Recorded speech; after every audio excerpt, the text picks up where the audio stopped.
Dear all, good morning, good day. Very warm welcome to our 7th edition of the World HandCOV'd series, but a very, very special one. This panel discussion is special for at least 3 reasons. First of all, because it deals with the United Nations, which is the international organization in the realm of international security and peace. Secondly, because we have an absolutely all-star panel today, and I'll be introducing our speakers in just a moment, but that's really great honor and pleasure to be co-hosting this event with such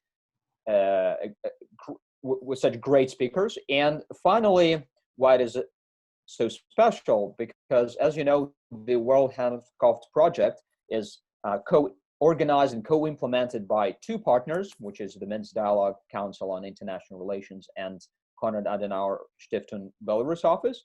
But this particular event is co-hosted by a 3rd partner, and it is also great pleasure and privilege to be welcoming the International Institute of Peace. It will be represented today by one of the speakers, but also by its director, Stephanie Fenkard.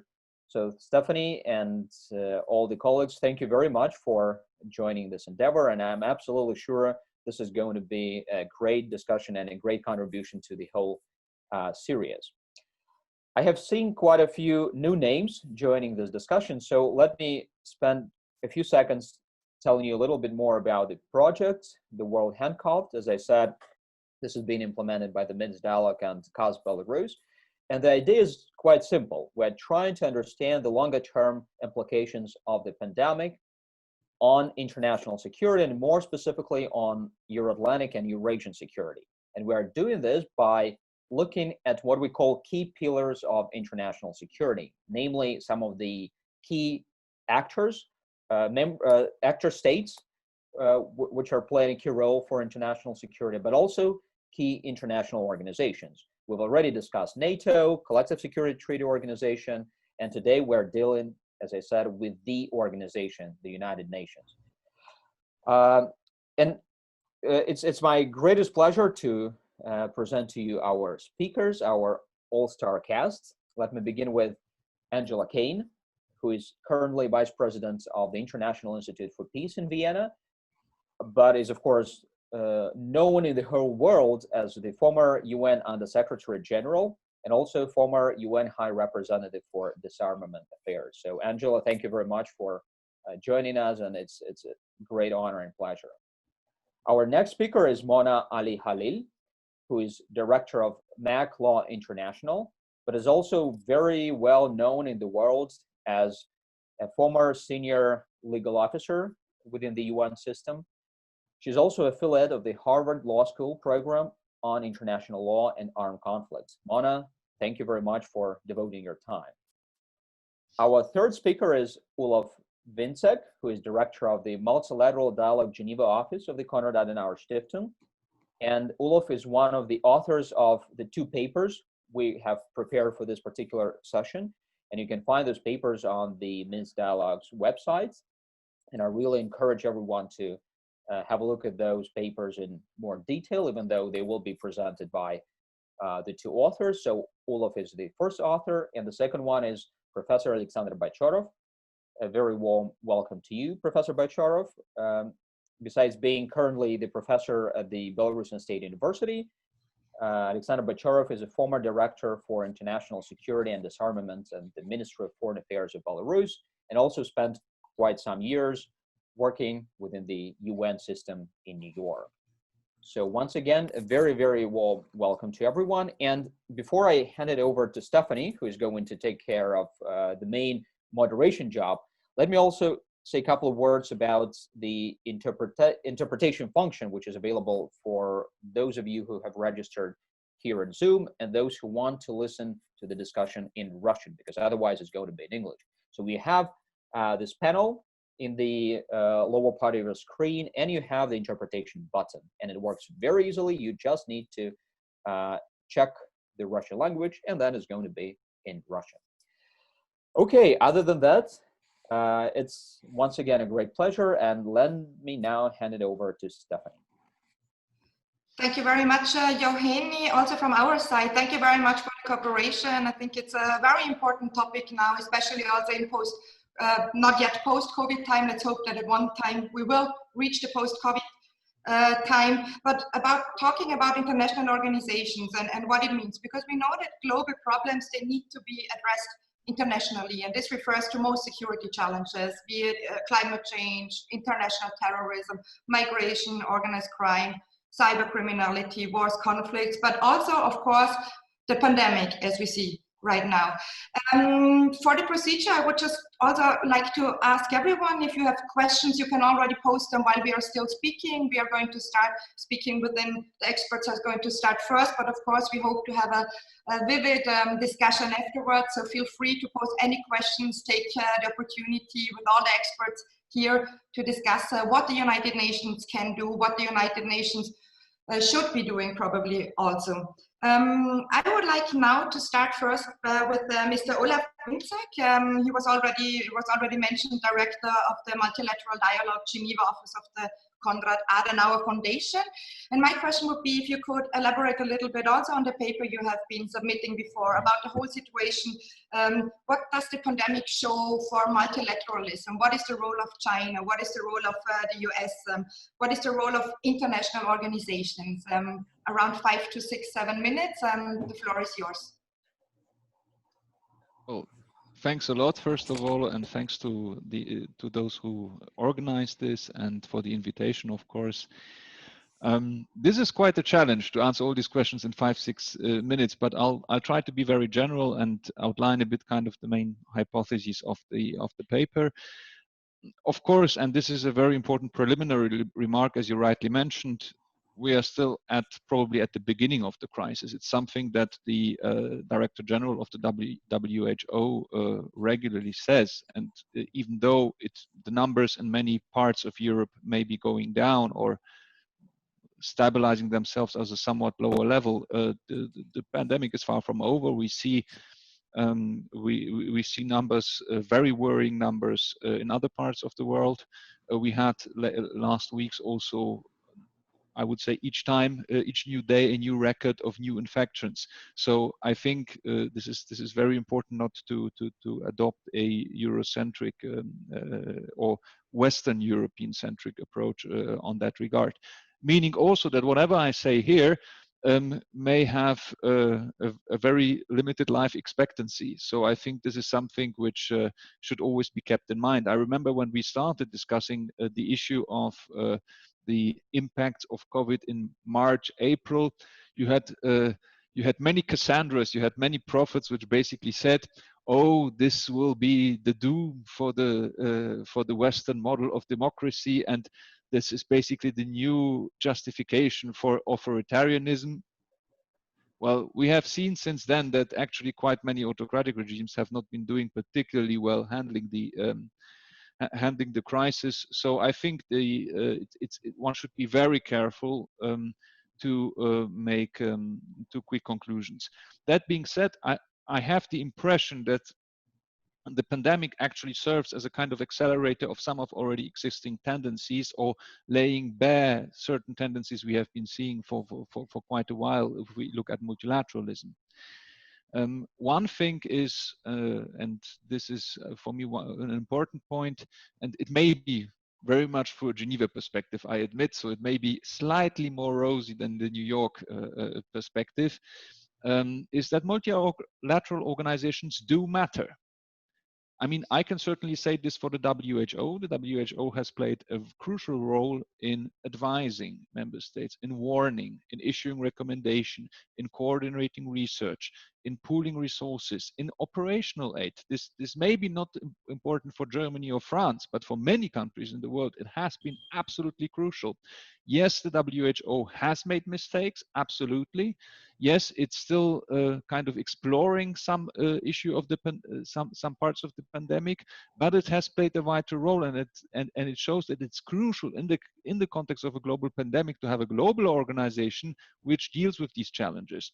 I would also confirm that for some other organizations, although nobody people usually do not refer to that too much, but the WTO has also played an important role in order to create more transparency against hidden protectionist measures, which were a big problem. Because yes, for health reasons or health security reasons, you can introduce trade restrictions, but you have to notify them. You have to be transparent about them, and they need to be temporary. And the WTO has played an important role in uncovering a lot of hidden measures and thereby trying to slow down this spiral of protectionism, which we have seen in the past months.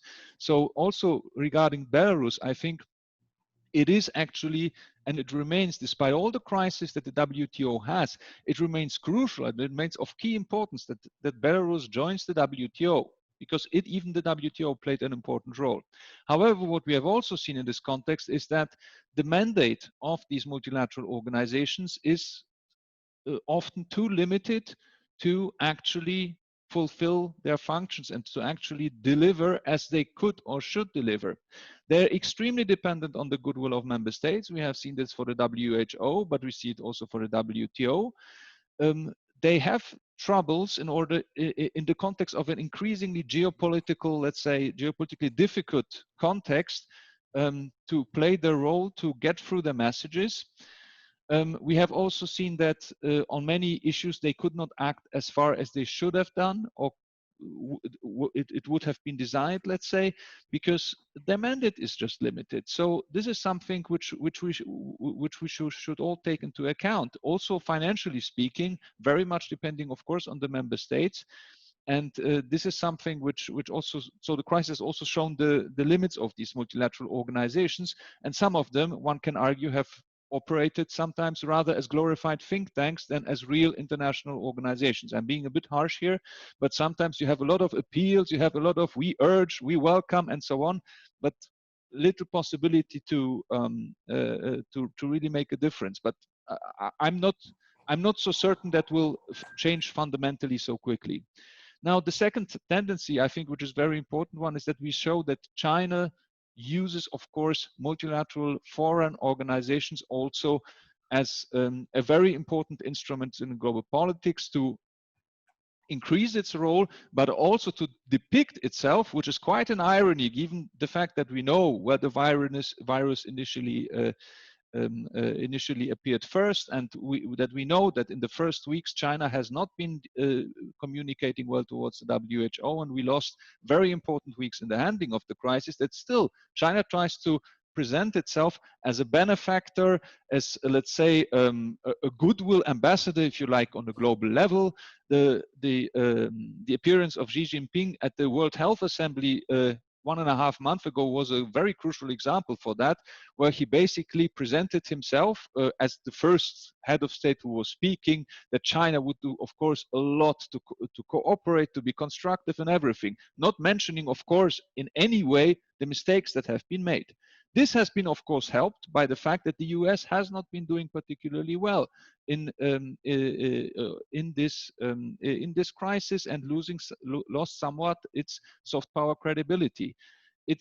I would not say that all of its criticism of the WHO has been completely exaggerated, but some of it certainly has been. And let's say the fierce attack that the US has provided against the WHO has only led to the fact that kind of not many countries wanted to go as far with this criticism as the US.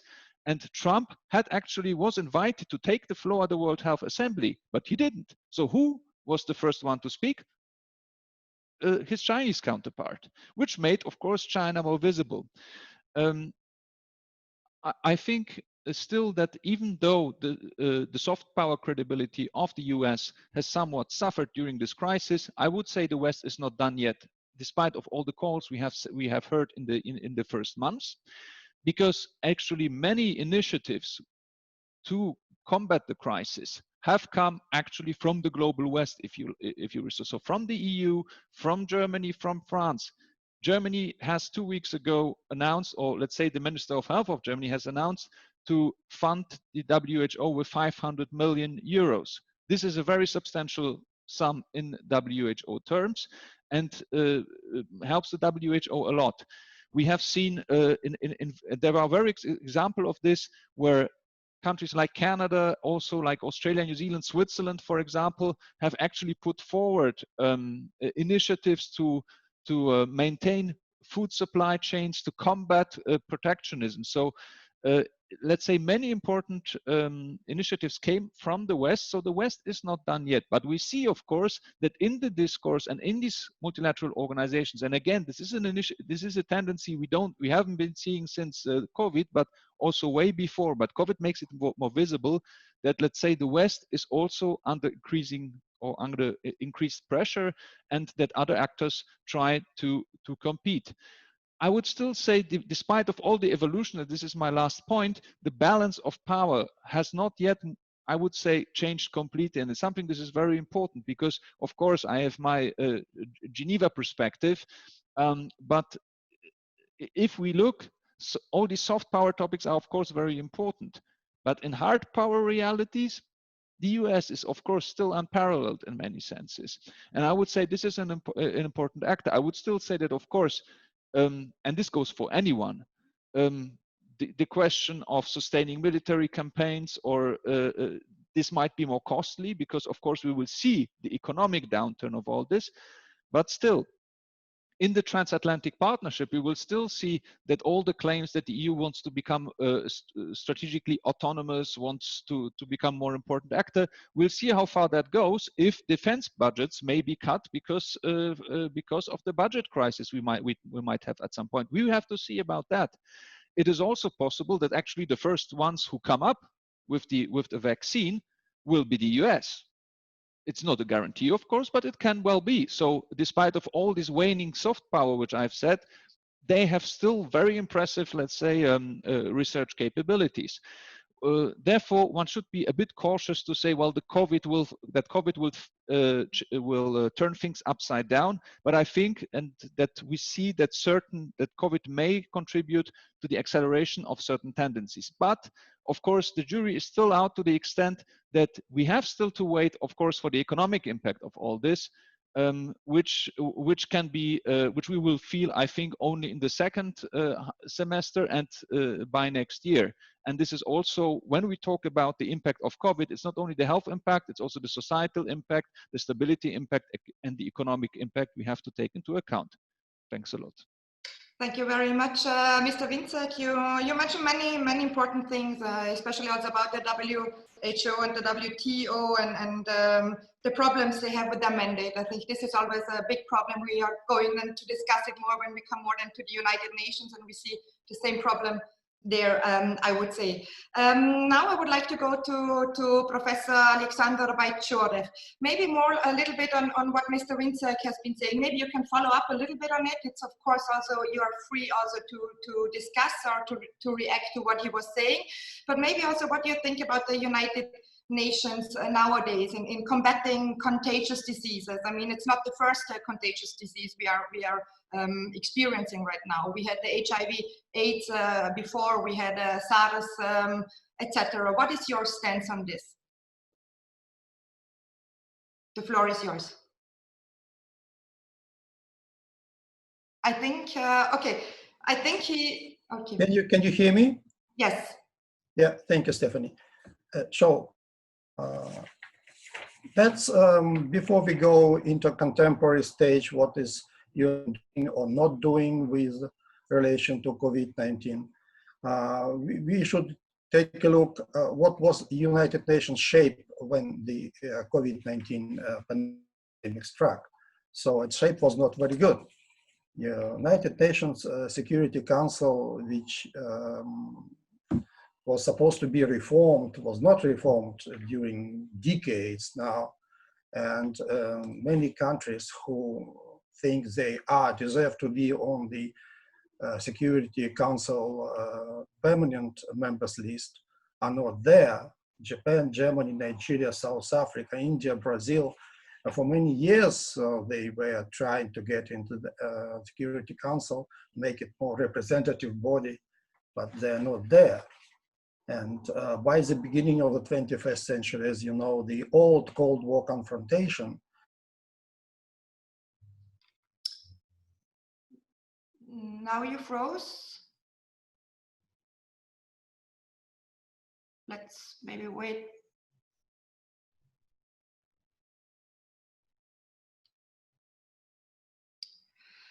Okay, maybe until he comes back, I would suggest that we go on maybe with Mona. Oh no, he's back. You're back. Excuse me. You need to re-say what you have been saying because you froze just for the last 30 seconds. Alexander. The last, let's say, the old Cold War confrontation returned back to the UN Security Council, and that's why the Security Council was not able to take necessary decisions in the crisis in Syria, Ukraine.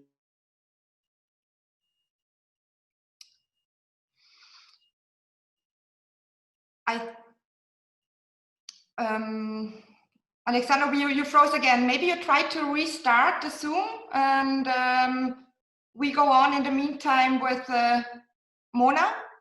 I would suggest, very sorry, but it doesn't seem to be coming. Okay, you froze again. Okay, let's try again. And otherwise, I would kindly ask you to just restart the Zoom, maybe if you freeze again. So one more time, please go ahead. So one of the main consequences of COVID-19 in the is the securitization of medicine. Okay. Mona, I would say it just doesn't make sense. Maybe you can start. And he was already mentioning a little bit about the Security Council as being not really representative. You know, the P5 members. I mean, there are also the elected 10 members, but maybe you can just follow up a little bit on the issue of the Security Council. I mean, what can it provide? What can it actually be doing? And yes. I don't think restarting Zoom to solve the issue, but switching off the camera might do the trick because it's just it's not a stable connection, and that might. Okay. Still, Mona, I would say you go ahead and then we go back to Alexander. Thank you very much, Stephanie. And it's an honor to join this distinguished panel, especially to be side by side with the likes of Ms. Angela Kane, and an honor to be affiliated with your three organizations. Let me a few comments first on Olaf's wonderful paper. I couldn't agree more with his primary premise that the COVID-19 pandemic has in many ways worked as an accelerator.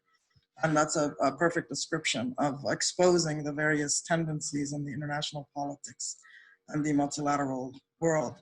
This is the same acceleration that we've seen at the national level in many countries, whether it's exposing the myth of American exceptionalism or the greed and corruption of Lebanon's ruling elite, all on full display for the entire world to reconsider old assumptions and prevailing myths about the ability of certain countries to succeed and others that are predicted to fail. Lebanon, despite its impending political and economic collapse, has surprised the world and had one of the better responses to COVID, along with many other developing countries and struggling countries in the world.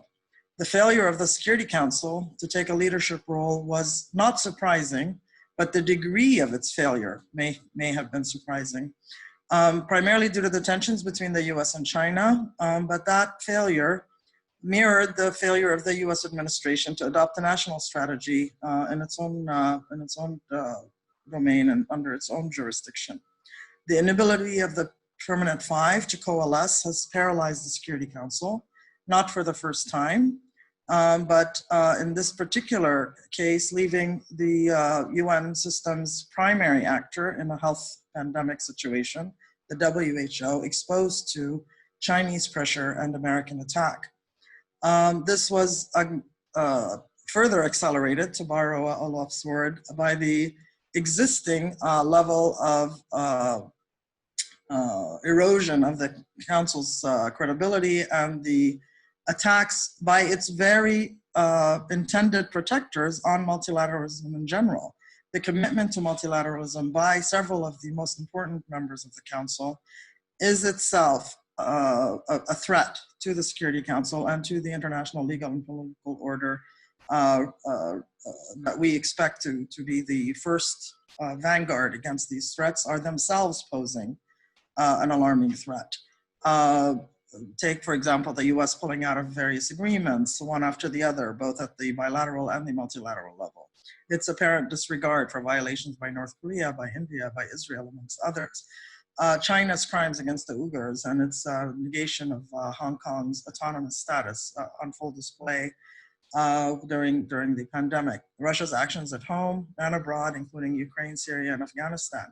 So it's difficult to look to these actors as credible leaders in this environment when their own actions are defeating of the overall goals of the United Nations and of the overall expectations of the peoples of the world.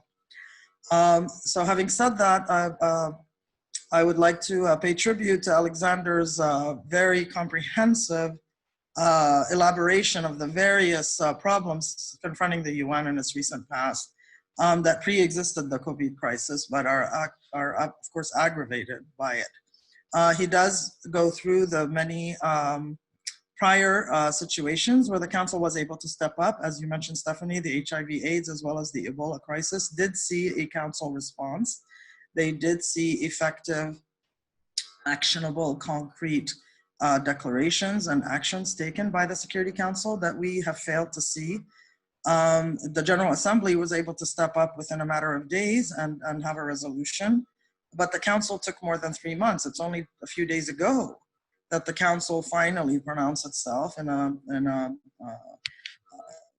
unified manner, albeit in an extremely watered down manner, primarily not to actually respond to the COVID, but to endorse the Secretary General's aspirational call for a global ceasefire. And I say aspirational intentionally because it's not likely that this will actually materialize in times of when the Council is at its most effective. It has failed to bring an end to some of these lingering conflicts. It's certainly going to be much more difficult at the nadir of its influence to be able to do so.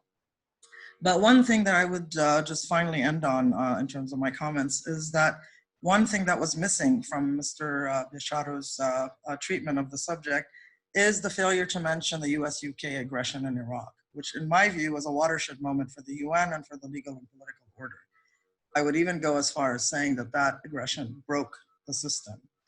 And in order to fix the system, whether in order to respond to pandemics like COVID-19 and or to climate change, but to the actual classical threats that we face, many of them, including genocide currently, the UN's failure to confront that particular act and the meaning it had for the UN's credibility and relevance, both in terms of the jus ad bellum and jus in bello violations that the US and UK committed in Iraq, will, I believe, impede any effort to restore the credibility and primacy of the UN Charter. Until those implications are acknowledged and addressed, I think it will be very difficult for the UN to regain the primacy and credibility that it once enjoyed.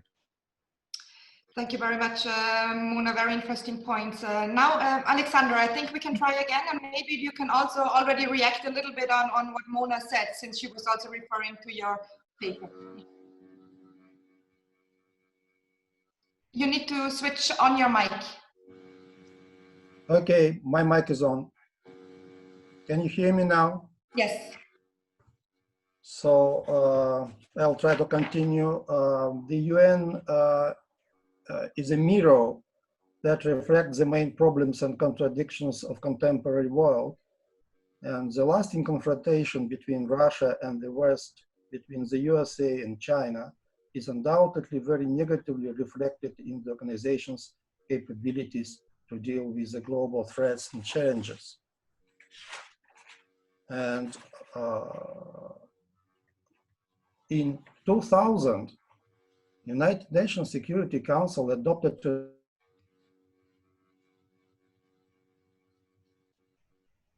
We cannot hear you. Can you hear us?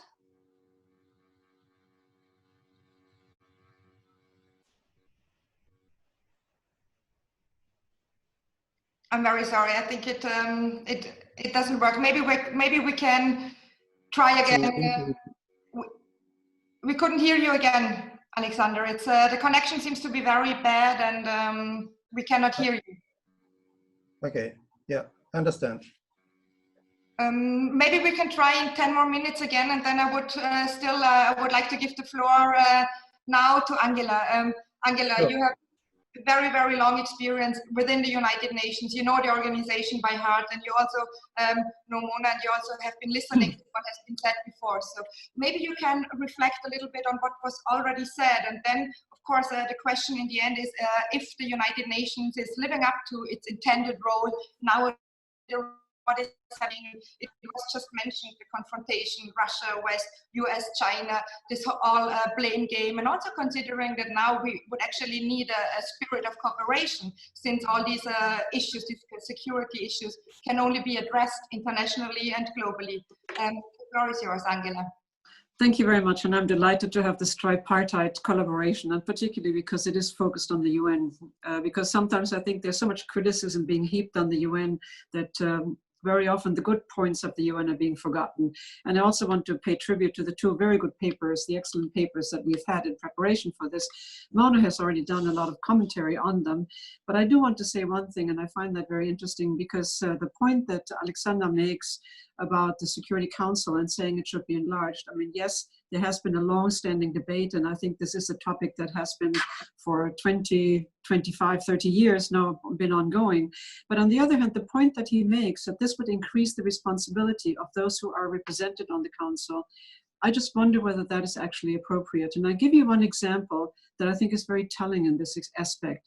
And that is that the WTO, which Olaf mentioned earlier, was of course a very good body to be implemented. And yes, it does bring a lot of transparency, shines a light on malpractices, if I can call it that, and starts to abolish them. But when China was admitted some 20 years ago to the WTO, I remember that Bill Clinton, the US president at the time, argued that this would bring China up into the level of being responsible for its action and therefore desisting from some of the practices of copyright infringements, et cetera, et cetera. And that, sadly to say, has not happened. So I'm not sure that always membership in a body brings with it a higher sense of responsibility, of sort of being true to a higher approach of doing something that is good for not only yourself, but also that brings in others. So that is my one point of contention that I have, but many of the other points I totally agree with. And what I find interesting with the pandemic, yes, we've had pandemics before, which have been handled much more proactively by the Security Council in terms of saying we need to do something about these threats, whether it's Ebola or SARS, or HIV/AIDS even. On the other hand, it's when you look at what can actually be done, very often this is exhortative, meaning, you know, we should do this and we should do this and so forth. But on the other hand, the UN has no, as we know, executive power in those issues. It relies on the cooperation and collaboration of all of the member states. And when I think, for example, the climate change, which I think Olaf mentioned already as an example of transboundary problems. When you think of climate change, when was the first climate change conference held? In 1972. That's a really long time. And yes, we have agreement, but that's being taken back now. And yes, the difficulty in the COVID issue is, or let's say that the difference is, that it is easier to assign blame. I mean, climate change blame goes to everyone. COVID, you know, there's an ability to point the finger. And that, I think, makes it much more confrontational and conflictive, you know, for many member states, and that's also what's prevented the agreement that could be reached in the Security Council. I'm glad Mona mentioned already the resolution that was adopted in the General Assembly, which was already way back in early March, so that was fairly quick after the pandemic was declared.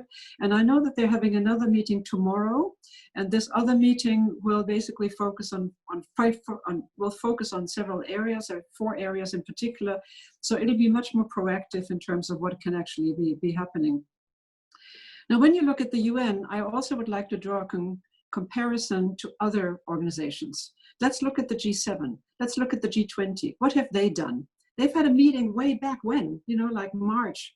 And that's it. You've never heard anything since, even though those countries have a lot more executive ability because it is small and they're responsible as member state, as states themselves. they're responsible for their own action. And I find that very sad that there hasn't been much more of an impetus going out. And again, I think it is because of the unilateralism about the, let's say, the lack of support for multilateral action. But on the other hand, I give credit to the EU for having tried much harder to come together on these issues. But we're not there yet, and we will not be there until we actually have a vaccine. And I think that it was already mentioned before. And what are the numbers now? I think we're still in the first wave. We have 11.6 million people who are affected by COVID-19 right now. That's a huge number, and it's not going to go anywhere fast away. And yet the economic pressure of opening up the borders, of opening up the economy, of opening up schools, because this is a situation that cannot be sustained indefinitely. That is tremendously strong. And I find it very dangerous when you look at that in terms of what is going to happen, because I think the Swedish experiment, no restrictions or very few restrictions, opening up the herd instinct or herd immunity possibly, has not been very successful so far. So that is very scary. Now, of course, a global response to COVID-19 is necessary because it really is a global governance issue. And what does the Secretary General have? He has a bully pulpit. You know, he can exhort, he can say, you know, yes, this is what happened, whether it's the ceasefire or we should do more, we should build back better. You know, I always never quite understand what that is all about. But let me give you specific examples which I think go unacknowledged.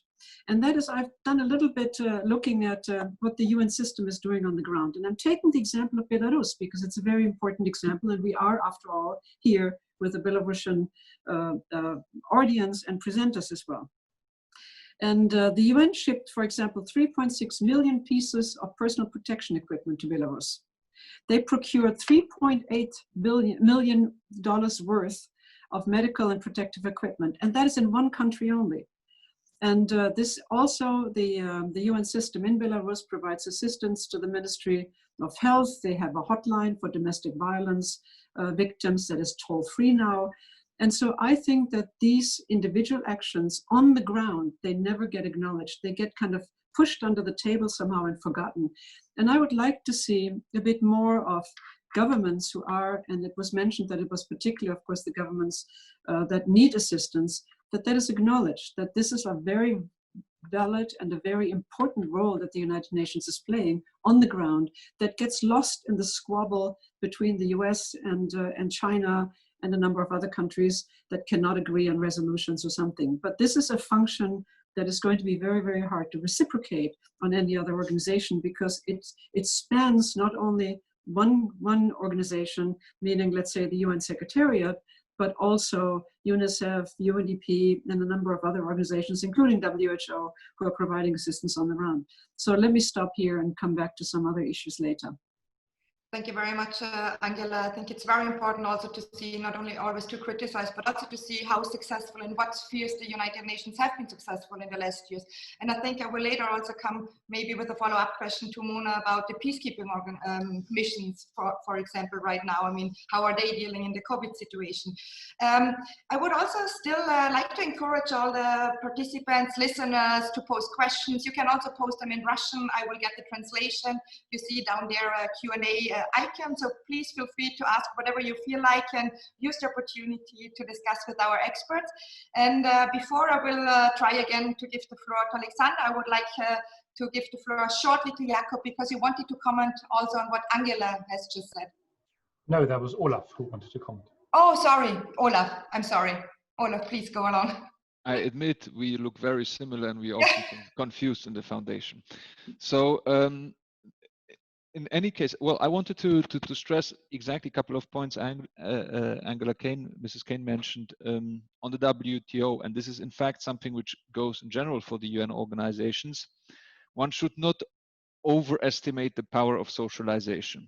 There is socialization going on, so yes, you enter an international organization, you adapt somewhat, at least your discourse, but sometimes, and your behavior, but sometimes you actually learn how to talk. So it's kind of a certain mimetism, but it's not necessarily profound change of behavior, and that we have seen very strongly for China in the WTO. And this is one of the reasons why the WTO is in crisis, because of course you have now countries, and important countries, big countries, who have a very completely or quite completely different approach to economy and to the relation between the state and economy. And this is something which of course endangers the organization, but still, for these kind of questions, for a pandemic, for these kind of global problems, you need global platforms which leave no one behind. And this is why it's quite unfortunate actually that Taiwan, for example, despite of its positive examples, has not been admitted to the World Health Assembly. The second point is exactly the point on G20 and G7. I've had, before my position here in Geneva, I've worked more than 10 years on EU affairs, and it's a bit the same like with the European Council. You have the heads of state coming together, you have big statements, you have we will and we urge and everything will happen and it looks great, it looks grand, but if you don't have a secretariat, a joint secretariat, then little things will happen. I always would like to challenge someone to actually make a chronology of G7 and G20 statements or European Council statements, and each time actually after that to look of what we have promised, what have we actually implemented. And this is actually, despite of, I think I value a lot the G7 as such and the G20 as such. However, there is one big advantage the UN organizations have, is they have a big secretariat. They have people who actually can follow up, where this doesn't just end up in a giant puff of smoke, but where you have people following up with implementing, because the national executives, of course, will be less willing or able to implement these kind of pledges. And the example of Belarus, I think is very telling. I think one underestimates the very concrete help, which sounds, of course, often very boring and is much more difficult often to translate. I mean, I've seen the same from the EU side. We had a couple of ministers who, when aid from China came with masks or whatever, they were kissing the Chinese flag. I didn't see anyone kissing the UN flag or the WHO flag when similar things arrived, or the EU flag, by the way. But this is unfortunately the dilemma always for international organizations, be it the EU institutions, be it multilateral organizations. It's very easy to use them as a punching ball to speak about those faceless bureaucrats who work there, because they will hardly be able to defend themselves, because they do not have a population or a government, and so they're often the punching ball, and it's unfortunately underreported of the very concrete, even though sometimes little things they do.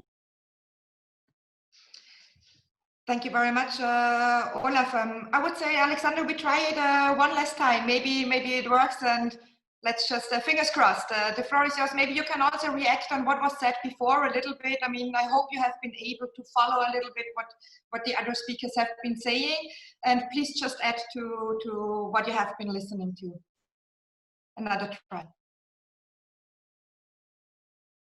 which obviously already failed. All right, I would say before we already are getting questions in, but I would like to ask Mona still about the peacekeeping missions. I think it's a very important topic. I think there are now 13 peacekeeping operations now ongoing, but how does COVID-19, affect also the peacekeeping nations peacekeeping operations? Mona, please.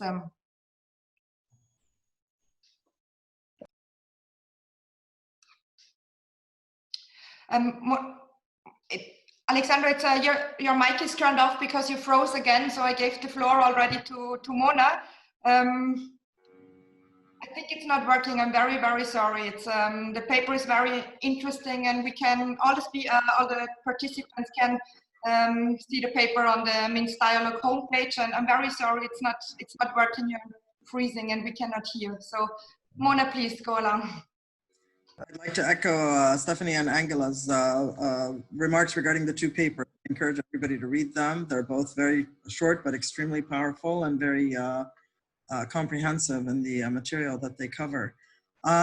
Briefly to respond to your question, Stephanie, with regard to the impact on peacekeeping, I'd like to step back for a moment, however, and look at the broader picture of the UN before we zoom in on the peacekeeping.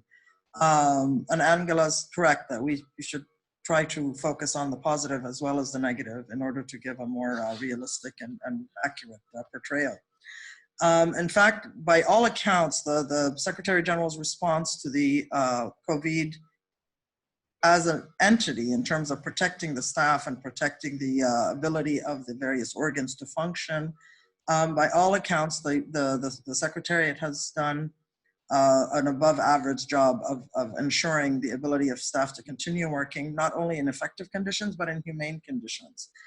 Many have remarked at how humane the response has been and how considerate it has been to people's various medical and psychological well-being, as well as the ability of the organs, making sure the technology is tested and made available so that these organs can meet. The fact that 193 members were able to meet virtually well before the 15 members of the council even met, which is insinuating a lack of commitment, not a lack of technology.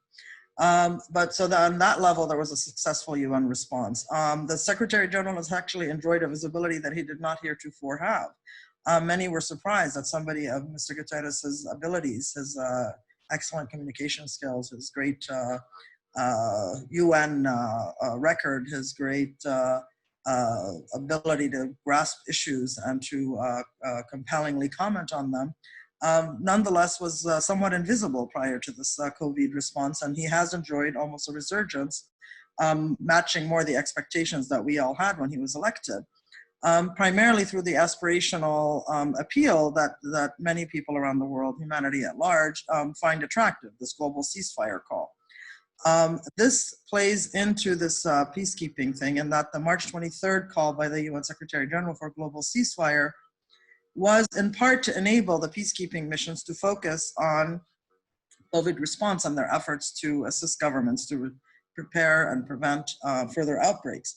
The Undersecretary General, Jean-Pierre Lacroix, echoed the Secretary General's call to enable peacekeeping missions to focus on the immediate tasks at hand, not necessarily putting aside their peacekeeping mandates, but in order to be able to deliver on the broader goals of their mandates, they had to first step in, first to protect themselves, of course, so that they, one, do not themselves become a threat or a source or a hotspot of further outbreaks in the countries they serve, but also in order to ensure the safety and well-being of the UN personnel, and therefore in a better position to assist the governments that needed their assistance.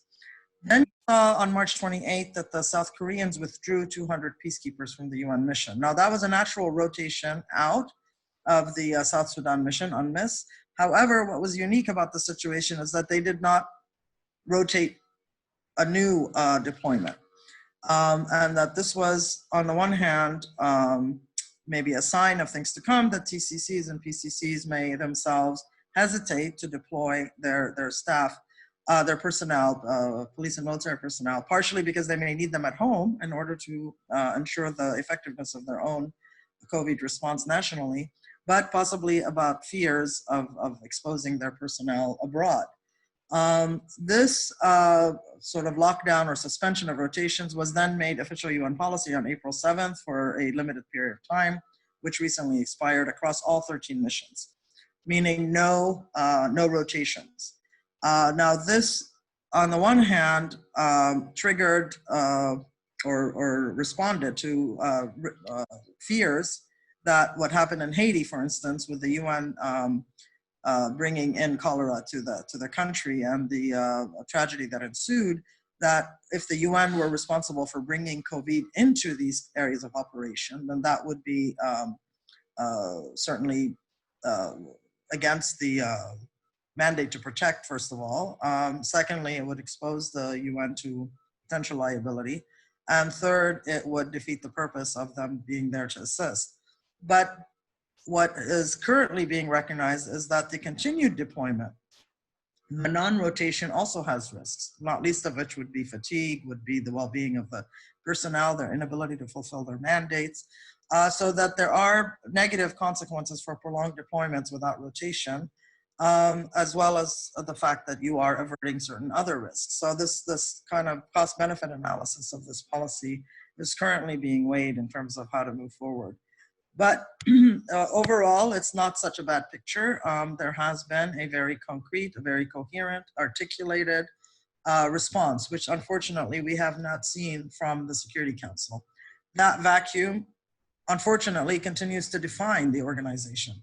Many are not interested, much less aware of the Secretariat's efforts and or the peacekeeping efforts. They look to the Security Council as the measuring stick of the success or failure of the United Nations at large. The travesty or the casualty of all of this is the WHO, which the critiques that are made against the WHO are valid ones, but they're also born out of the nature of the beast. The WHO cannot access the territories of its member states without the consent of those member states. And in order to obtain that consent, they will have to so-called play ball until they obtain that consent and that cooperation. So the criticisms of the WHO being too close to China on this COVID crisis are born out of the necessity of needing to have Chinese cooperation in order to be able to, first of all, deploy into the country, and second of all, have access to the sites that are needed in order to assess the various technical aspects of their mandates. And this is not unique to China. It's in any UN entity, unless it's a Chapter 7 enforcement action, which are very rare in UN history, requires the consent of the country concerned. That applies to peacekeeping missions as well as to pandemic response. So it's easy to criticize the WHO, but we must look at it in the broader context of the fact that the member states determine how strong or how weak the UN response is by virtue of their willingness to commit to the multilateral approach. Thank you very much, Mona. Angela said she would like to add some words on this, but I also give a question already to you, Angela, because I think you can also answer it maybe directly afterwards. The question is that if the United Nations after 89-90, could one say that it lost its role of being the most important international organization? It seems that the United Nations didn't manage to find itself a new role in the new world order. So this would be the question from the audience, but please first you can react to what Mona has been saying. It's not so much that I wanted to react because I agree with Mona, but I just wanted to add something, which is, yes, peacekeeping, but it basically focuses on the civilian staff. You know, the UN has something like 50,000 civilian staff, you know, all over the world. And rotation is really not the object. I mean, the rotation happens by military planes, it happens with the peacekeepers. But when you look at the people who are out there in the field, and I've served in 2 peacekeeping missions, I've served in the Congo, and I've served in Eritrea and Ethiopia. And let me tell you, it is hard, you know, to be there. You're very isolated. You're away from your family. You may be stuck, not in the capital, but somewhere out in an outpost. And what happens if you get sick in a country that is not equipped for that? There will be a medical unit attached to all of the peacekeeping contingent. But on the other hand, you have no flights. You cannot reunite with your family. You cannot go anywhere. And so the psychological fatigue that Mona mentioned is there for the soldiers, but they at least have a contingent around them that is somehow of a support structure.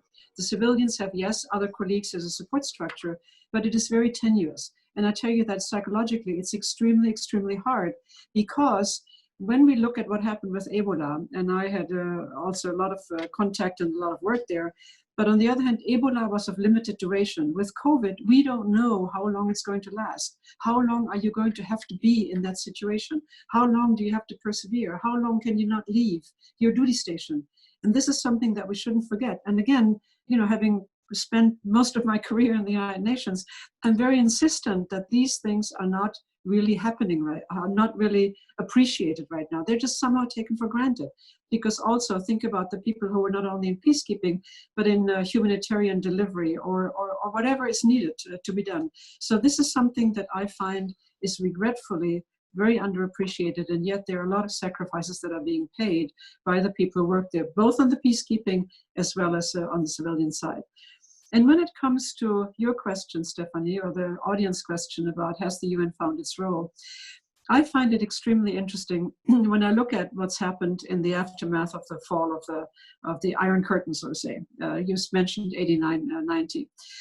In 1992, in January, that was the first ever meeting of the heads of state of the Security Council. It never happened before. And so there was this resurgence of, it's hopeful, we're all going to be really relying on multilateralism, we're all relying on the United Nations. And at the time, I think the UN itself was rather poorly equipped for taking on that role or kind of filling the shoes that it was being given.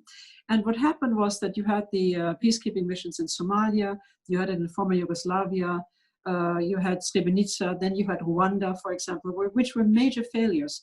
And why? Because we at that time didn't even have 24-hour hotlines or connection. I mean, we basically worked on a timeline of the New York and not what was, earlier, 8 hours earlier in Africa or somewhere else. But on the other hand, I think that there has been a lot of soul searching since. And I also give a lot of credit to then Secretary General Kofi Annan, who took over in 1995 and 96. And so therefore, he had a lot of soul searching in terms of what can we do better. And that was something that I find extremely important. What have we done wrong? Where have we failed? And what can we do to change? That's what I also would like to see in terms of the COVID.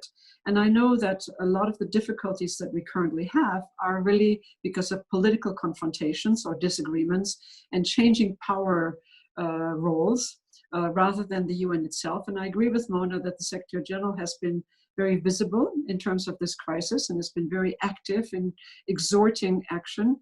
But on the other hand, you cannot fix something if it's only reliant on member states' willingness to cooperate or to collaborate. And you have to also give up some of the, let's say, power. And that is something that I see less and less, because I think after the 2008 economic crisis, we're still suffering from that. There's a lot more inward looking, a lot more nationalism, a lot more unilateralism. And I think the current COVID crisis, unfortunately, has really multiplied that effect. So, I think Olaf called it the accelerator, and I think I would agree with that. And that is unfortunate, because the question is, how do you move back? How do you move it back? How do you actually do that? And that is something that I think is very much in the balance right now. How do we move it back? Thank you, Angela. We have another question, and it's from Yulia Nikitina from GIMO University from Moscow. And she asked if you think that international organizations should develop their public diplomacy capacities, for example, direct contact with the societies of the member states, in addition to what the information centers do have now. Who wants to take that one? Just raise your hand. Yes, Mona, please. I think that the UN, the EU, more recently maybe have been rather successful in projecting a message. The problem isn't the public diplomacy; it's having something to say. The lack of concrete, coherent, comprehensive strategy, and part of that is driven by the fact that none of us really know what we're dealing with, and especially in the first few months of the COVID crisis, it was rather unprecedented. The spread, the seriousness, the lethality of the virus was still unknown. So people were scrambling, trying to find answers on a human level, on an individual level, much less at the organizational or national or international level. So that's understandable. But here we are now, 3 or 4 months later, and that lack of coherence, that lack of concreteness is still plaguing us, or no pun intended, I should say. And it's rather surprising, because the WHO has articulated a very clear strategy as to what needs to be done, whether it's about in terms of border closures, or whether it's about reporting, whether it's about contact tracing and testing, there are very real actions that can be taken and that do need international coordination and regional coordination. So the fact that, from what I understand from my European friends and at the national level, that there was a resistance almost on the part of the EU to take responsibility, to step in and guide the process, that there was this sort of retrenchment at the national level, that this should be dealt with nationally because each country has a different situation, a different circumstance. You see that in the US, where there's this kind of tendency to push up to the national level and the administration is pushing down to the state level. So there is this kind of tug of war going on, like where does proper responsibility lie? And the fact that it's viewed binary, in a binary fashion, is lethal, because it should be at both. I mean, there should be the local, there should be the state, there should be the regional, the international. While we all need to stay at home individually, we do need to come together at the national, regional, international level in order to devise and implement a coherent strategy. And I think the answer lies in the guidance provided by WHO. By its nature, this is a health and medical crisis. Clearly it has economic implications, but you have to respond to a health crisis with a health strategy first and foremost. And the fact that the WHO is so beleaguered we've allowed us to lose sight of the fact that they have the answers. It's not an answer that's going to be 100%, accurate. That's going to predict every consequence. That's going to capture every implication. But we need to trust the scientists. And my fear is that our inability to take such basic things at the individual level as well as at the collective level, as wearing masks and social distancing, puts really an existential fear in me about our inability to do what is necessary to deal with climate change. If we cannot take these very basic, simple, affordable, tangible measures in the immediate level to respond to this pandemic, then what hope do we have to take the much bigger sacrifices that we need to reverse the climate change crisis? And our failure to even have a consensus that there is a scientific threat to man's existence on the planet's existence is mirrored here by the fact that there are many that see this COVID as a hoax, despite the abundant evidence that it isn't, that see the response as a political machination to take over people's lives and human rights. So these are things that are really concerning, and the sooner that we can rebut these insinuations, these conspiracy theories, and the sooner that we entrust our confidence and our commitment to the scientists, the better off we all will be. Thank you very much. Olaf and Angela would both like to comment on that. I would say we start maybe with Olaf first, and then Angela, you can of course also comment on that one. Yes, so first, just on that question, I mean, yes, the organizations could certainly do more regarding to reach out, of course, to other societal actors, but they do actually already. The WTO has several fora, inter alia the public forum, which this year doesn't take place, unfortunately, for COVID-related reasons, but there are actually already channels. And most of all, you have, of course, also representations of some of the organizations on the ground in the respective countries, which can play a very important role. If I may say, there were a couple of questions by Marilia Hushka. Shall we take them now, or will you moderate them later, as you prefer? I would have taken them, of course, but you can already address one. I mean, maybe the first one already. I mean, when she's asking about the pandemic that we are now. Can I just make one more comment before, because it relates to Mona, and then we go to that? I mean, it's not a long comment. Yeah. What I wanted to say, and I think this is really important because also of the question of the climate change that's come up. I think that what we have seen is that because the population has expanded so much and a lot of the environment has been destroyed, we live a lot closer to wild nature. And one of the criticisms that I have is you have these live animal markets. I've lived in Asia for 2 tours of duty. I've lived in Indonesia and I've lived in Bangkok. And basically I've seen those markets, and the large market that is in Wuhan, for example, is still not closed down. I do find that is a real danger, because these zoonotic diseases that are coming from that, we've also seen that in Africa with Ebola. These don't come out from thin air. They are already present. And then basically, how do you deal with that? And that is something where I think the governments do have a very strong responsibility that seems to go somehow unremarked on. And that I find very surprising, because that is a danger that anytime something else, a new version of a coronavirus could actually appear again. So I just want to make that comment before we go on to another issue. Okay, so I will moderate then the next question from Marilla Huscha, and she's asking if, she says, it seems that the global issue of the pandemic so far can only be solved by very anti-global measures such as travel restrictions, quarantine, social distancing.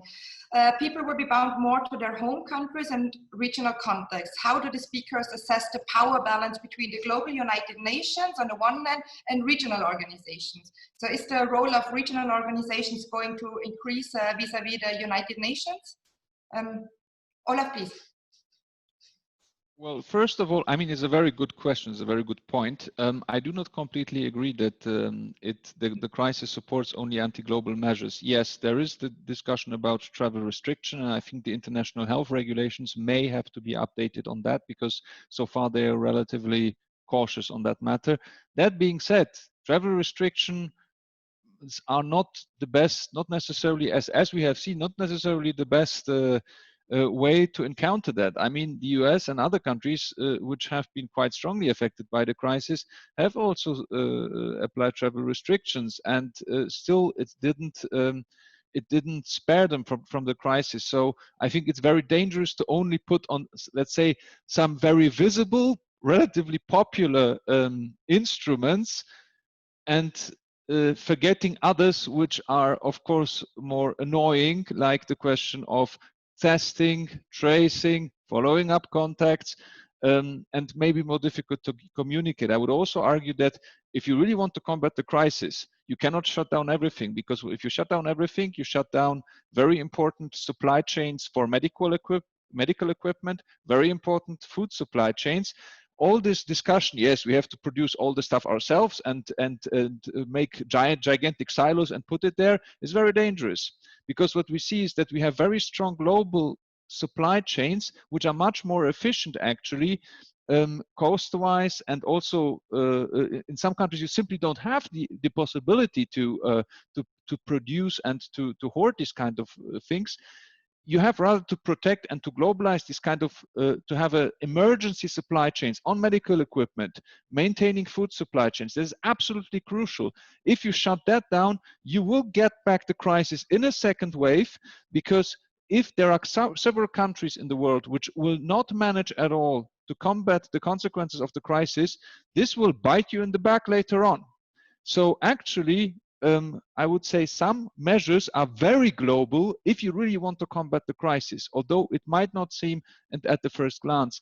Now, I think, of course, regional organizations have a very big and important role to play. I mean, look at the EU now. Now, finally, the question of what role should the EU have in health does play a role, because it did not used to be an important EU competence. The question of the let's say, economic impact, this is all very much an EU matter and less maybe a UN matter. However, I think both sides have their role to play. And as we speak about the global pandemic, which does not care about borders, which does not care necessarily where one regional or when the power of one regional organization ends and the other one starts, I think that still the global organization should keep a role. And I think it's still yet out in the open whether this will be acknowledged or not. But certain regional organizations do play or have potentially a very, very important role. Very briefly, if I may, on the stepping of the US announcement to step out of the WHO. I think for this year, next year, financially speaking, the gap may be closed. As I mentioned earlier, I think the German government or the German health minister has announced 500 million of help, which is huge, which is really very important. So that may certainly help in the short term. I think other countries will pitch in. China will certainly help as well. On the long term, of course, this is more difficult. In a pandemic, it's more popular to announce big sums of money, but if you want to sustain that in the long term, this is another question. I would say also that the damage of US retreat from the WHO would also be political, very strongly, and in health matters, not only financially. So I think we have, of course, to see whether we actually go through with this. This decision can be reversed, and Biden already, if he wins, has announced that he will reverse it, and the US will have to pay its financial dues because it can effectively step out. Thank you very much. There is one last question, which I'm going to read right now. It's from Paul Revay, member of Board of Trustees from Friends of Europe, which is a think tank in Brussels. And he says, the last financial crisis showed that sovereign states are capable of coordinated action, provided that enlightened leadership is handy.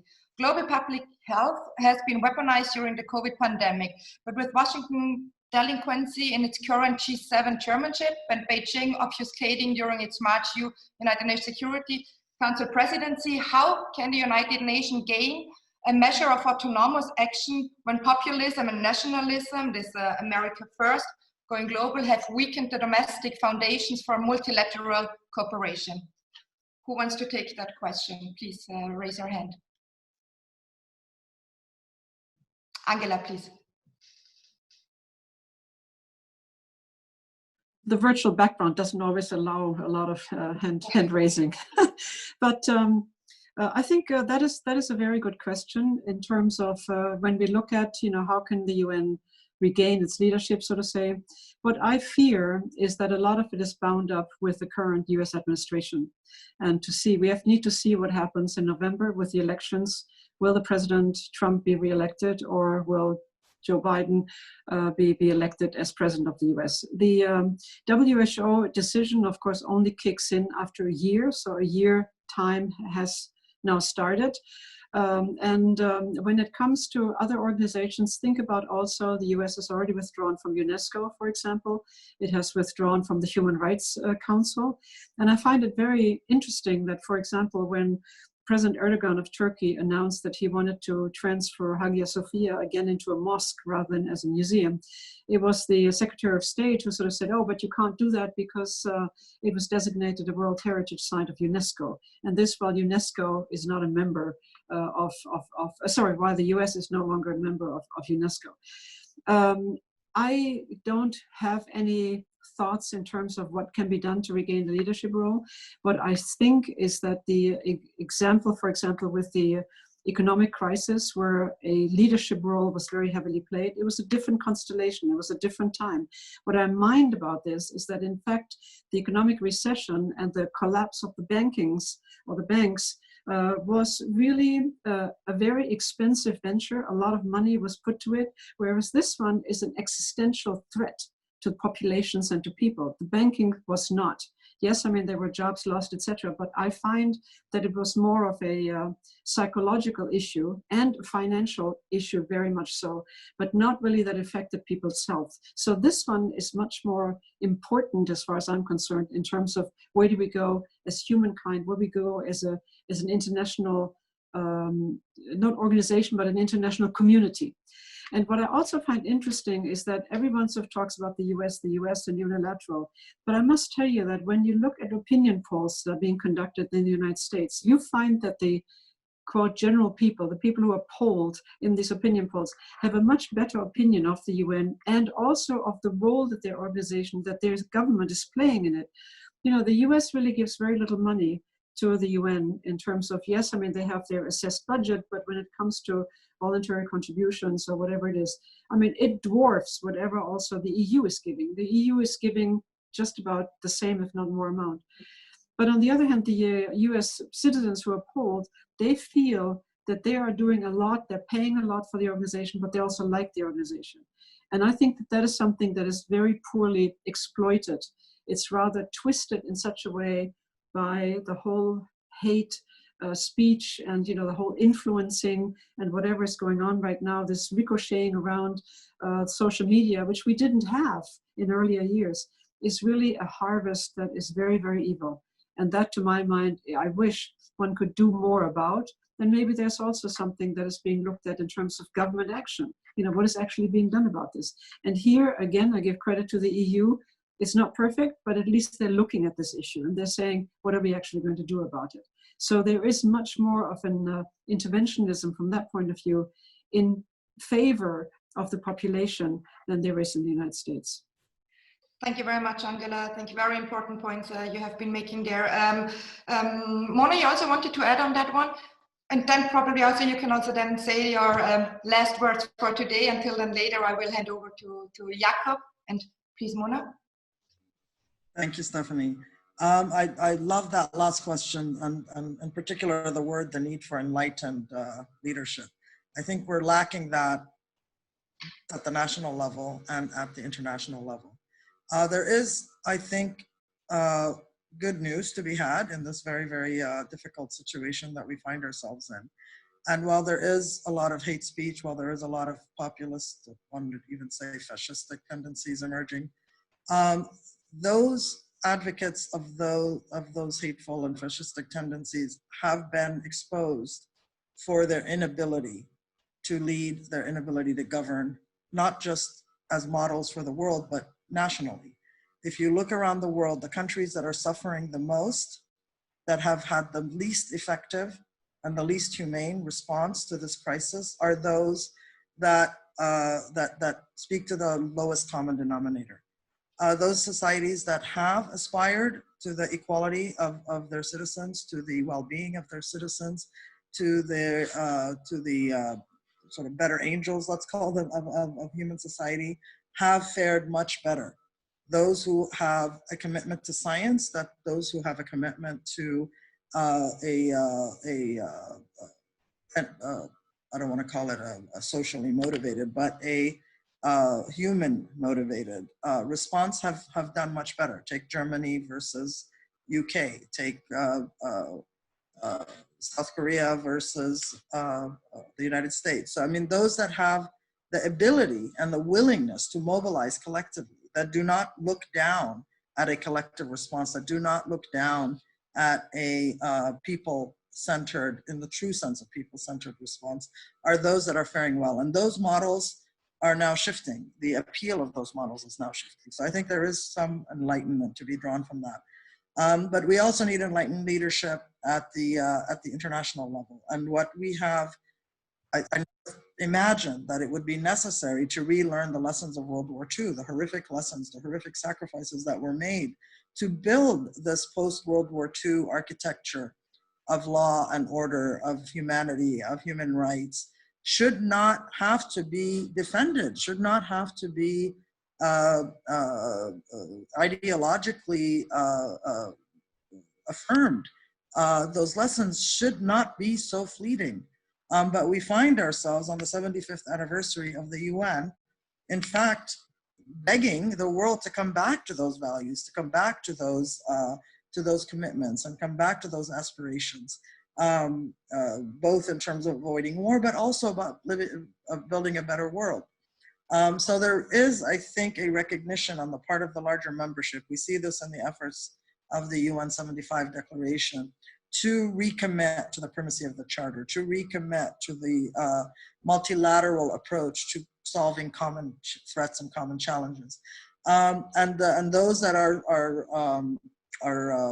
advocating this return are very aware that the only way to solve these global crises is with a globally coordinated response. That does not prejudice the sovereignty of each individual nation. However, it's the very same instincts that drove the founding fathers of the Charter to conclude, as a matter of self-interest, that only together can we survive these threats. So we need to recommit to that understanding of the world's problems. Thank you very much. Olaf, maybe do you want to add one last sentence until I hand over to Jakob? Or? Well, of course, it's a bit, one should be cautious to make too early assessments about the management of the crisis. And I would be also not, from a German perspective, I would still remain humble. We'll see how we manage the other aspects of the handling of the crisis. And there are, of course, exceptions. I mean, you have open and I would say science-based societies or communities like Sweden, which have had more problems. You have countries like some of the Central Eastern European states, or I would say Hungary even, which has so far, but important so far, not be doing that badly. But in general, I would say that there is there is no proof that authoritarian countries do better than democrats. I would say rather the other way round, rather. And I would also say that populist governments or strongly populist governments tend to fare worse. And this is, I think, so far, this is a clear tendency that we see, and that some of these claims which we have heard in March or April cannot be confirmed by the facts. Thank you very much. For me, I will now hand over to Jakob Wollensteiner from the foundation. And for me, thank you very much. It was a very interesting discussion. And I'm very sorry, Alexander, that we didn't manage due to technical problems. But I encourage again, the paper is on the Minsk Dialogue homepage, and please check it out. Thank you very much. And Jakob will now give just a little bit sum up what has been said, and will give us a little bit on key elements what we can take from this discussion. So thank you from my side to all of you, and Jakob, please go along. Thank you, Stephanie, and thank you to all of our panelists, to the two authors and the two high-ranking experts for commenting and being part of this discussion today. Summing this up in a few minutes is, as always, a big challenge, but I'm going to try to present you some key takeaways. So first of all, we had the analysis that we are still at the beginning of the crisis, or at least in the middle. So it's far from over, and this is going to stick with us. Tendencies, many of the panelists agreed, have been revealed or accelerated. Olaf said this, and for example, Mona said, myths have been shaken. The West seems to be far from done, especially regarding that some initiatives have come out of the global West, and the balance of hard power has not shifted completely. So the overall message is multilateralism and globalism do matter. We looked at some actual problems that the UN has been facing. Mona said the failure of the Security Council was not surprising, but the degree of the failure was, although Alexander pointed out in the few sentences that we got from him in the paper, that the UN was not in a good shape when the pandemic began. So it was not a failure during the pandemic so much as the structural difficulties that it found itself in. And so the watered down efficiency, for example, on the Security Council to come up with a statement is just rather a symptom of this more than the actual reason. So the question that we also discussed is, can the UN, or to what extent can the UN as an organization be blamed for this? The UN and its sub-organizations do not have the executive powers and mandates to battle pandemics or to go into countries without having to cooperate with them. So some of the criticism that the UN has been receiving rather goes to the very nature of the organization, that it doesn't have this mandate. The organization extremely dependent on member states and the willingness to give resources and, as I said, mandates. And Olaf pointed out that multilateral organizations are being abused as punching ball very often in the UN. More often maybe even than other organizations, is a target of this punching.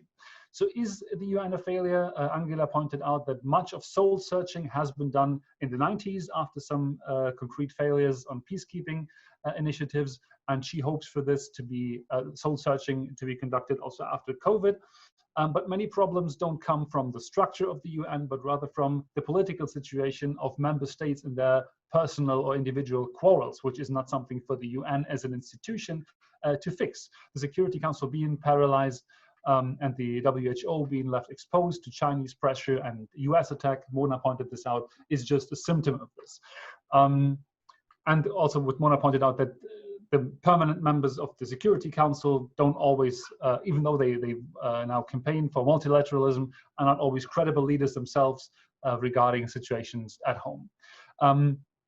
Also, we had this item of comparing the UN to institutions like the G20 or G7, which have not been producing much better results despite being small and more easily handleable. Olaf pointed out that big statements are being produced also by the European Council, but with a lack of a secretariat, structures that can follow up on initiatives and institutionally produce results. G20 and G7 are much weaker in the structure than the UN. So the EU has been doing better than these two formats, but still a lot will depend on vaccine. So benefits actually of the UN, we talked about this, is that first of all, multilateral organizations as such do matter. We've seen this, that it is necessary to coordinate the approaches. We had examples of, in Olaf's presentation, of WHO and WTO, so transparency, revealing hidden protectionism, pooling of resources, operational aid, and advising in countries have been very beneficial. And Angela pointed out that looking on the things that happen on the ground, which are often being forgotten, also do matter despite not being something which gloriously goes into big messaging. For example, in Belarus, that medical equipment and also funding for this has been provided. Also something which goes unappreciated very often happens in the personal sacrifice of personnel in peacekeeping missions, or also especially of non-military personnel, where people are exposed to psychological pressure and fatigue, being stuck at places somewhere distant from infrastructure or even health systems, which 50,000 civilian staff of the UN provides worldwide. We spent some time talking about peacekeeping operations. I don't want to reiterate all those details, but the result was that the criticism is also being overstated, that they do work on their missions, and some of the shutting down or looking inwards and protecting themselves on the ground was also connected to the necessity of them not to be spilling on the pandemic, by being able to maintain their capacity of being an actor on the ground. So that is, they managed fairly well. This, I think, was Mona's conclusion. So solutions to the questions. There was a little bit of an argument from what Alexander wrote and then Angela commented. Can the Security Council be enlarged, for example, to include more countries to make this body more responsible? There was some disagreement from Angela and also Olaf, saying that countries joining these bodies might rather learn how to talk to make it sound nice rather than actually changing their positions. One item that was mentioned by Mona was that the US-UK aggression in Iraq might have been the starting point when the United Nations credibility started to crumble, and that this needs to be fixed and addressed, but that the actual capacity of solving issues of the UN on big questions is under a question mark. Regarding climate change, having 50 years of attempts to talk about this, and on the pandemic, this is the same question. As long as people are even questioning and challenging scientific facts, how do we move on with this? So the ability of coming together around these big challenges like the pandemic and global warming and climate change, there's a question mark to this. But does it mean, to come back to the starting point, is it at the end of globalism? I think Olaf made a very strong point, saying and pointing out by concrete evidence that it is not the case, since supply chains for food and medical equipment are global in their nature. And in order to solve this issue, a pandemic that spreads worldwide, we need to cooperate maybe more precisely on certain issues, but learning lessons for which capacities we want global institutions like the UN to have. This is a lesson which we are learning. Still, actors do matter. Angela pointed to the United States elections this year in order to see what global leadership role the US can assume, and therefore also influence on the UN. This depends on individual actors' willingness. Final point, there's some good news. Mona pointed this out, that populists and their non-science-based approaches and irrational populism have been exposed globally, since countries that are science-based and human-centered have been faring better. Olaf agrees with this and says still the handling of the crisis is not over. Just shutting down is one step, but now coping with the consequences of the economic effect of this is the second step. So the crisis is not over and the handling is not over. But today's session is over. Unlike our series, which is set to continue. Next week, we are going to look at another international institution, not a global one, but at the Shanghai Cooperation Organization. Very different from today, but also an institution that aspires to have some hard power. I'm looking very much forward to this, also because I simply don't know so much about this myself. So all of you are very much invited to, first of all, again, and finally, read the papers of today. If you haven't read them yet, you can find them both on Minsk Dialogue and on KAS website. It's absolutely worth, it doesn't take too long, but also gives a summary of a lot of things that we discussed today. It is only left for me now to thank you all again. First of all, our panelists for being with us, Mona and Agela. Thank you very much. That was very helpful and eye-opening to learn from your insights on the UN. Thank you again to our two authors, Olaf and Alexander. And thank you to our two cooperation partners, as always, the Minsk Dialogue and the International Institute for Peace. Sorry to the interpreter, I talk extremely fast, especially over these last minutes. I'm sure that was not possible to translate all of this. But for this, find the recording on our websites. Thank you. Be healthy, take care of yourself, and see you here next week. Goodbye. Thank you very much.